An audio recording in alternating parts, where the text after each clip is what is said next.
শিৱসাগৰ বিশ্ববিদ্যালয়ৰ 2026 বিএডৰ এণ্ট্ৰেন্সৰ ৰিজাল্ট দিলে আৰু তাৰ মেৰিট লিষ্টখনো পাব্লিছ হ'ল এডমিশ্যনৰ কাৰণে।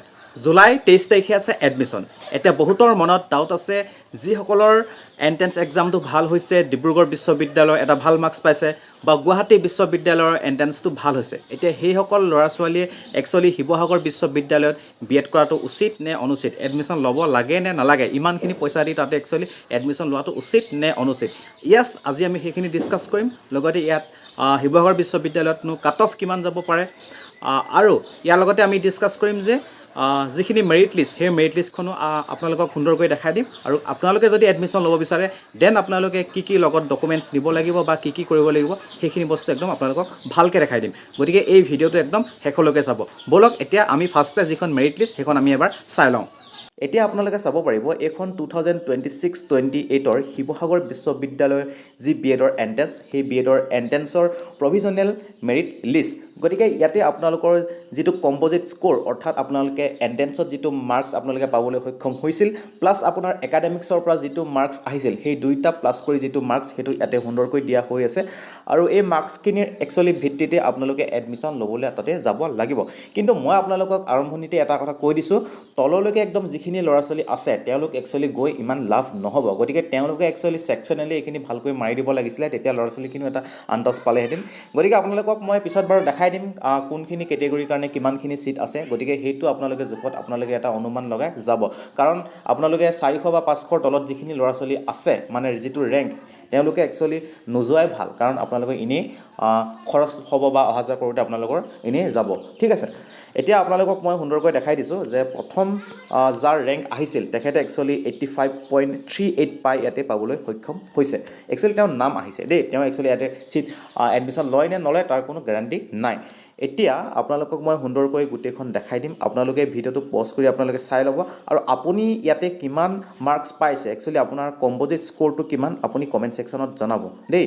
মই আপোনালোকক সুন্দৰকৈ গোটেই যিটো PDF আছে, এই PDFটো মই আপোনালোকক দেখাই দিম। গতিকে আপোনালোকে আপুনি কিমান স্ক'ৰ লাভ কৰিবলৈ সক্ষম হৈছে সেইটো আপোনালোকে কমেণ্ট ছেকশ্যনত জনাব। আৰু যোৱাবাৰতকৈ এবাৰ একচুৱেলি অলপ ল'ৰা ছোৱালীবিলাকে বেছিকৈ মাৰ্কছ পাইছে, কাৰণ কম্পিটিশ্যনটো একচুৱেলি বাঢ়িছে প্ৰত্যেক বছৰে, এইবছৰতকৈ সিবছৰ একচুৱেলি বাঢ়িছে। যদিও যোৱা বৰ্ষ শিৱসাগৰ বিশ্ববিদ্যালয়ে প্ৰথমবাৰৰ কাৰণে বিএডৰ এণ্ট্ৰেন্স কণ্ডাক্ট কৰিছিল, যোৱা বছৰ একচুৱেলি ইমান বেছি মাৰ্কছো একচুৱেলি যোৱা নাছিল, কিন্তু এইবাৰ অলপ মাৰ্কছটো একচুৱেলি বাঢ়িছে। আৰু যোৱা বৰ্ষতকৈ যোৱা বৰ্ষ মানে যিমানখিনি কেণ্ডিডেট আছিল তাৰ এইবাৰ দুগুণতকৈ বেছি। চাওক, 50টা ছিটৰ কাৰণে যিমানখিনি ল'ৰা ছোৱালীয়ে এপ্লাই কৰিছে ন, মানে বহুত বেছি, মানে সিমানখিনি। ঠিক আছে, যোৱাবাৰ মাত্ৰ আপোনাৰ 1100 মান আছিলে, এইবাৰ 2500তকৈ বেছি ল'ৰা ছোৱালীয়ে এপ্লাই কৰিছে মাত্ৰ 50টা ছিটৰ কাৰণে।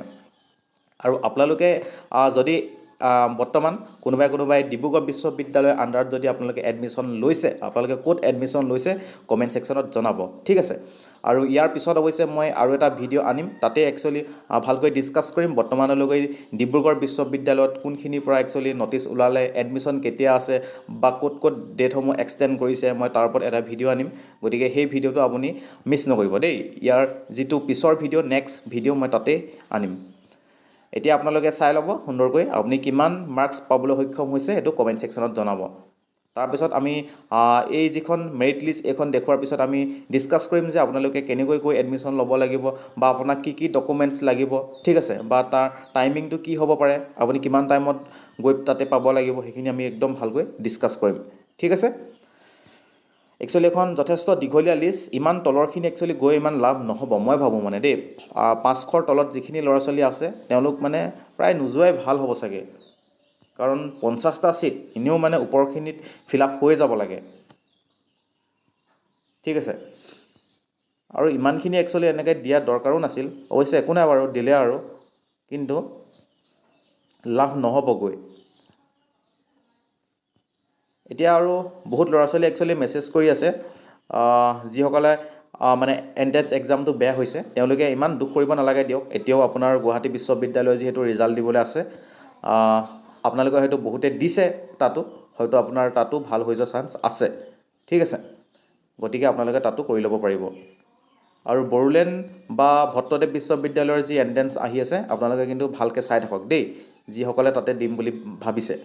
কাৰণ এণ্ট্ৰেন্সলৈ আৰু বহুত বেছি দিন নাই, এইকেইদিন যদি আপুনি ভালকৈ চাই থাকে দেন আপুনি এটা ভাল ফল লাভ কৰিব পাৰিব ঠিক আছে একচুৱেলি এখন যথেষ্ট দীঘল PDF হয় বহুতখিনি নাম আছে গতিকে অকণমান টাইম লাগিছে কিন্তু আপুনি কিমান মাৰ্কছ পাইছে জনাবলৈ নাপাহৰিব দেই আপুনি ভিডিঅ'টো পজ কৰিব পজ কৰি আপুনি চাই ল'ব মই গোটেইখন দেখাই দিছোঁ বাৰু আপোনালোকক একবাৰ গতিকে ইমানখিনিয়ে ইয়াতে আছে ইয়াতে 1114টা একচুৱেলি কেণ্ডিডেটৰ নাম ইয়াতে আহিছে কিন্তু ভালেমানখিনি ল'ৰা ছোৱালী একচুৱেলি এই এণ্ট্ৰেন্স এক্সামটোত বহিছিল এতিয়া বলক আপুনি কেনেকৈ এডমিশ্যনৰ কাৰণে আপুনি কি কৰিব লাগিব বা কি ডকুমেণ্টছ নিব লাগিব সেইখিনি আমি ডিছকাছ কৰোঁ এতিয়া আপোনালোকে এখন চাব পাৰিব এই যিখন নটিচ এইখন একচুৱেলি জুলাই 17 তাৰিখে শিৱসাগৰ বিশ্ববিদ্যালয়ৰ পৰা একচুৱেলি পাব্লিছ হৈছে ইয়াতে সুন্দৰকৈ দিয়া হৈ আছে যে 2026-28ৰ যি বিএডৰ এডমিশ্যন সেই বিএডৰ এডমিশ্যনৰ কাৰণে একচুৱেলি গাইডলাইনসমূহ দিয়া হৈ আছে আপোনালোকে ইয়াতে চাব পাৰিব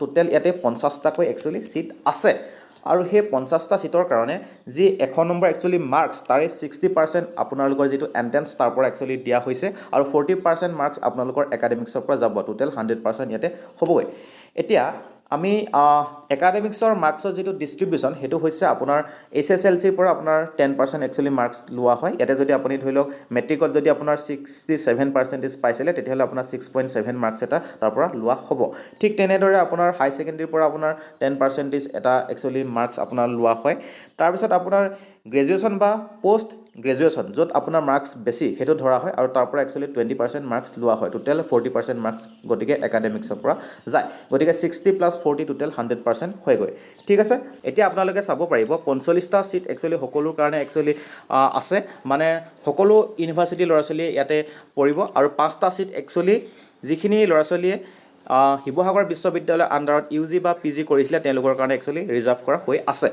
আৰু এই 45টা চিটৰ ভিতৰত 27% একচুৱেলি চিট OBC NCLৰ কাৰণে ৰিজাৰ্ভ হৈ আছে গতিকে আপোনাৰ NCL থাকিব লাগিব তেতিয়াহে আপুনি OBC কেটেগৰীত পৰিব SCৰ কাৰণে আছে 7% ST Pৰ কাৰণে আছে 10% ST হিলৰ কাৰণে আছে 5% EWS যদি আপোনাৰ আছে দেন আপোনাৰ 10% ইয়াতে চিট একচুৱেলি ৰিজাৰ্ভ কৰা হৈ আছে আৰু PWDৰ কাৰণে আছে 5% চিট তাৰপিছত ইয়াতে চাব পাৰিব যিখিনি ল'ৰা ছোৱালী একচুৱেলি শিৱসাগৰ বিশ্ববিদ্যালয়ত তাতে যেটো ৰিজাৰ্ভ কৰা হৈছে তেওঁলোকৰ কাৰণে OBC NCLৰ কাৰণে এটা চিট আছে SCৰ কাৰণে এটা ST Pৰ আৰু ST হিলৰ দুটা মিলাই এটা চিট আছে আৰু EWSৰ কাৰণে এটাকৈ চিট ইয়াতে আছে গতিকে আপোনালোকে ইয়াতে চাব পাৰিব এডমিশ্যনৰ প্ৰচিডিউৰটো এতিয়া ইয়াতে দিয়া হৈ আছে আপোনালোকে গতিকে 11টা বজাৰ আগত যিদিনাখন আপোনাৰ টাইম দিয়া হয় একচুৱেলি 23 আগষ্ট জুলাই বুলি ইয়াতে দিয়া হৈছে কিন্তু এই ডেটটো একচুৱেলি পিছুৱা হয় বানপানীৰ কাৰণে মই অৱশ্যে এটা ভিডিঅ' বনাইছিলোঁ যে বানপানীৰ কাৰণে একচুৱেলি এডমিশ্যন ডেটটো পিছুৱাব লাগে তাৰ কিন্তু অলপ সময় পিছৰতে সেইদিনাখনে একচুৱেলি নটিচখন ওলায় গতিকে বৰ্তমান একচুৱেলি ডেটটো পিছুৱাই কি কৰি দিয়া হয় 31 জুলাই গতিকে 31 জুলাই তাৰিখে আপোনালোকৰ এডমিশ্যন হ'ব দেই গতিকে আপোনালোকে 11টা বজা কিন্তু আগত যাব নহ'লে কিন্তু আপোনালোকে তাতে দিগদাৰ আছে তেওঁলোকে মানে সোমাবলৈ নিদিয়ে গেটখন ক্লোজ কৰি দিয়ে বেলেগ বিশ্ববিদ্যালয় বা ইনষ্টিটিউচনৰ নিচিনা শিৱসাগৰ বিশ্ববিদ্যালয়খন নহয় দেই তাৰপিছত আপোনালোকে চাব পাৰিব during counseling they shall produce printed copy of the finally submitted online application গতিকে ফাইনালি আপোনালোকে যিখন আপোনালোকে অনলাইন এপ্লিকেশ্যন সাবমিট কৰিছিলে তাৰ এটা প্ৰিন্ট আউট কপি আপোনালোকে লৈ যাব লাগিব তাৰপিছত আপোনালোকে লগত নিব লাগিব self attested photocopies of all uploaded documents আপোনালোকে যিমানখিনি ডকুমেণ্টছ আপলোড কৰিছিলে তাৰ সেই ডকুমেণ্টছখিনি আপোনালোকে লৈ যাব লাগিব লগতে আপোনালোকে নিজে তাতে এটেচ কৰি নিব লাগিব দেই মানে আপোনালোকে সাইন কৰি নিব তাৰপিছত আপোনালোকে চাব পাৰিব all original documents for verification আপোনালোকে যিমানখিনি আপোনালোকৰ অৰিজিনেল ডকুমেণ্টছ আছে সেই গোটেইখিনি কিন্তু আপোনালোকে লৈ যাব লাগিব এতিয়া ইয়াতে আপোনালোকক দিয়া হৈছে 6 নম্বৰটোত আপোনালোকে চাব পাৰিব documents to be verified physically আপোনালোকক ফিজিকেলি গোটেইখিনি ডকুমেণ্টছ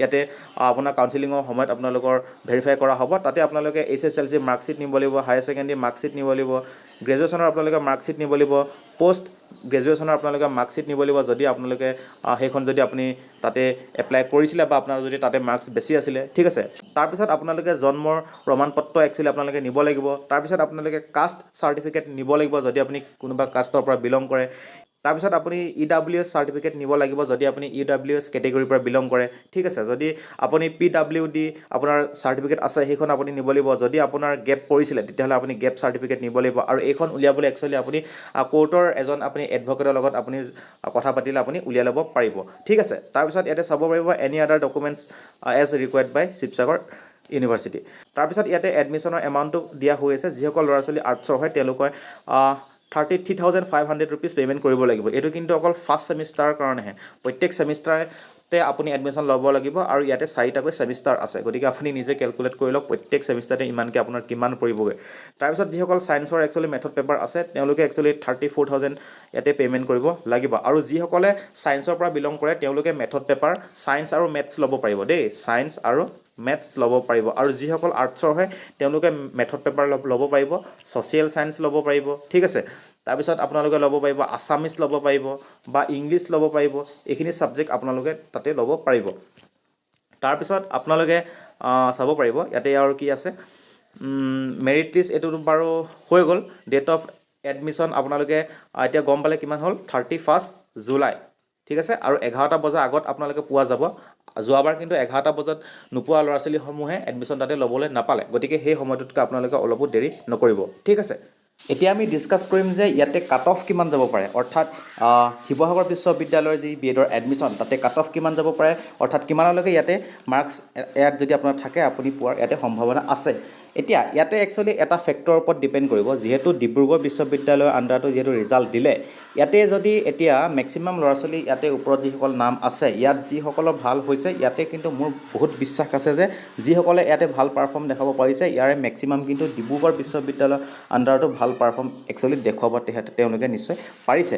গতিকে তেওঁলোকে ইয়াতে ভাল হোৱা মেক্সিমামে যদি ডিব্ৰুগড় বিশ্ববিদ্যালয়ৰ আণ্ডাৰত গভৰ্ণমেণ্ট কলেজত ছিট লৈ গৈ, তেতিয়াহ'লে কি হ'ব, ইয়াতে কাট অফটো অলপমান কমি যাব দেই। যিহেতু এতিয়াও কিন্তু বহুতকেইখন আপোনাৰ ইনষ্টিটিউশ্যনৰ পৰা মানে মেক্সিমামৰ পৰাই গভৰ্ণমেণ্ট যিখিনি ইনষ্টিটিউশ্যন আছে মেৰিট লিষ্ট পাব্লিছ হোৱা নাই। গতিকে হয়তো ইয়াতে এডমিশ্যন লৈ ল'বও পাৰে, কিন্তু ডিব্ৰুগড় বিশ্ববিদ্যালয়ৰ কাৰণে ৱেইট কৰিবও পাৰে। গতিকে ইয়াতে কাট অফটো অকণমান কমিব, খালি বহুত নকমে, যোৱাবাৰতকৈ অভিয়াছলি কিন্তু বাঢ়িব। গতিকে গোটেইখিনি চাই মেলি যদি আপোনালোকে ইয়াতে ক'বলৈ যায়, জেনেৰেলৰ কাৰণে আপুনি কম্প'জিট স্ক'ৰ 73 বুলি ধৰিব পাৰে, ঠিক আছে। আৰু OBC MOBCৰ কাৰণে আপুনি 70 বুলি ধৰিব পাৰে কম্প'জিট স্ক'ৰ। কিন্তু অলপমান কমিবও পাৰে, কাৰণ কিয়নো কিছুমান ল'ৰা ছোৱালীয়ে হয়তো ইয়াতে যিখিনি আছে ডিব্ৰুগড় বিশ্ববিদ্যালয়ৰ আণ্ডাৰত পায় তাতে গুচি যাব পাৰে। আৰু ময়ো আপোনালোকক কৈছোঁ যিসকলে একচুৱেলি ডিব্ৰুগড়ৰ আণ্ডাৰত একচুৱেলি আপোনালোকে ভাল পাৰফৰ্ম কৰিব পাৰিছে, দেন আপোনালোকে নিশ্চয় ডিব্ৰুগড়ৰ আণ্ডাৰত গভৰ্ণমেণ্ট এখনত কৰক, আপোনাৰ খৰচটো কমি যাব, ঠিক আছে। আৰু তেতিয়া বাকীখিনিও এটা একচুৱেলি চান্স পাব বিএডটো কৰিবৰ কাৰণে। এতিয়া আপোনালোকে দেখিলে মেৰিট লিষ্টখন দেখিলে আৰু কেনেকৈ এপ্লাই কৰিব লাগিব এইখিনি গোটেইখিনি দেখিলে। এতিয়া কথাটো হ'ল কি, আপোনালোকে ইয়াত বিএড কৰাটো উচিত নে অনুচিত? চাওক, মই আপোনালোকক এটা কথা কৈছোঁ, আপোনালোকৰ যদি ডিব্ৰুগড় বিশ্ববিদ্যালয়ৰ এণ্ট্ৰেঞ্চটো ভাল হৈছে, এটা ভাল আপুনি স্ক'ৰ লাভ কৰিবলৈ সক্ষম হৈছে, আৰু গুৱাহাটী বিশ্ববিদ্যালয়ত যদি আপোনাৰ ভাল হৈছে বুলি আপুনি জানে, 250+ আপুনি মাৰ্কছ আপুনি পাবলৈ সক্ষম হৈছে, দেন আপুনি গভৰ্ণমেণ্টত ছিট পোৱাৰ চান্স আছে, হাই চান্স আছে। দেন আপুনি কিয় ইমান পইচা খৰচ কৰি 1,30,000 ওপৰত আপুনি খৰচ কৰি শিৱসাগৰ বিশ্ববিদ্যালয়ত কৰিব লাগিছে, ঠিক আছে। মই শিৱসাগৰ বিশ্ববিদ্যালয়ত বিএড কৰাটো কোৰ্চটো কোনো ধৰণৰ মই বেয়া বুলি ক'বলৈ যোৱা নাই, কিন্তু আপুনি যদি আপোনাৰ মাৰ্কছটো যদি ভাল হৈছে, আপোনাৰ যদি ডিব্ৰুগড়ত যদি আপুনি এটা ভাল মাৰ্কছ পাইছে বা গুৱাহাটীত যদি আপোনাৰ এণ্ট্ৰেঞ্চটো ভাল হৈছে, দেন আপুনি কম খৰচতে কৰকগৈ, গভৰ্ণমেণ্ট কিখনত আপুনি কৰক, আপোনাৰ কম খৰচতে আপোনাৰ বিএডটো হৈ যাব। তেতিয়া মানে যিসকলৰ অলপ মাৰ্কছটো অলপ কমকৈ পাইছে তেওঁলোকেও এটা চান্স পাব যে বিএডটো কৰিবলৈ, ঠিক আছে। গতিকে তেওঁলোকেও এটা চান্স পাব, আৰু আপুনিও এখন ভাল ইনষ্টিটিউশ্যনত ভাল মানে এইটো চেঞ্চত যে আপোনালোকে কম খৰচত আপোনালোকে বিএডটো কৰি আপুনি ওলাই আহিব পাৰিব। গতিকে আপোনালোকে যিসকলে মোক সুধি আছিলে, গতিকে তেওঁলোকক মই কৈলোঁ যে আপোনালোকে মোৰ মতে শিৱসাগৰত নলৈ ডিব্ৰুগড় বা গুৱাহাটীত লোৱাটো উচিত, যাৰ এণ্ট্ৰেঞ্চটো তাত বেছি ভাল হৈছে, ঠিক আছে। গতিকে ইমানখিনি আছিলে। আপোনালোকে এই ভিডিঅ'টো চাই কেনেকুৱা পালে কমেণ্ট ছেকশ্যনত জনাব। ভিডিঅ'টো ভাল পালে নিশ্চয় এটা লাইক কৰিব। আপোনাৰ বন্ধু বান্ধৱীয়ে যদি এণ্ট্ৰেঞ্চ এবাৰ দিছিলে বিএডৰ, তেওঁলোকৰ লগত এটা শ্বেয়াৰ কৰি দিব। আৰু পৰৱৰ্তী সময়ত যাতে আপুনি বিএডৰ লগত জড়িত ইনফৰ্মেটিভ ভিডিঅ'সমূহ মিছ কৰি নাথাকে, তাৰ কাৰণে এই চেনেলটো আজিয়ে ছাবস্ক্ৰাইব কৰি ল'ব, ঠিক আছে। গতিকে আজিলৈ আহিছোঁ, ধন্যবাদ।